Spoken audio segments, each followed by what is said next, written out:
Long ago, more than 2,500 years back, the city of Jerusalem stood proud high on its hills. It was the home of God's chosen people, the Israelites. They had the temple of the Lord, strong walls, and a long history of God's protection. But something had changed. The people had turned away from God. They worshipped idol, ignored his prophets, and broke the covenant that had once made them strong. Over and over, the prophet Jeremiah warned them, "Turn back to God before it's too late.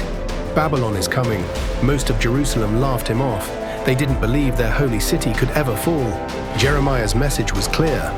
God was going to use Babylon as an instrument of judgment. He even called Babylon's king, Nebuchadnezzar, "my servant."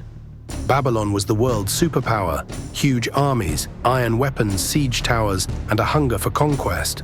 When they set their eyes on Jerusalem, there was no escape. Jeremiah begged the people and the king not to fight. He said, "If you surrender, you'll live."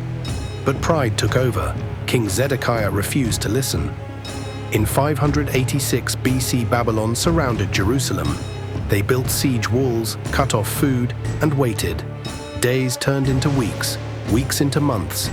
Inside the city, famine set in. Families went hungry. Hope faded. Finally, Babylon broke through the walls. Soldiers poured in. The temple of God, the same one Solomon had built with gold and cedar, was burned to the ground. The king tried to flee, but he was captured. Jerusalem had fallen. The city that once stood as a symbol of God's presence was now in ashes. Those who survived were taken far from home, hundreds of miles east to Babylon. A city of massive walls, golden statues, strange gods, and a river called the Euphrates. Among the captives were young men who would later make history: Daniel, Shadrach, Meshach, and Abednego.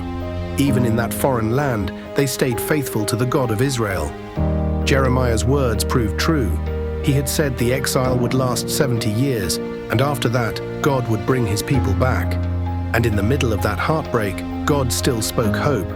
He said through Jeremiah, "I know the plans I have for you, plans to prosper you and not to harm you, plans to give you a future and a hope."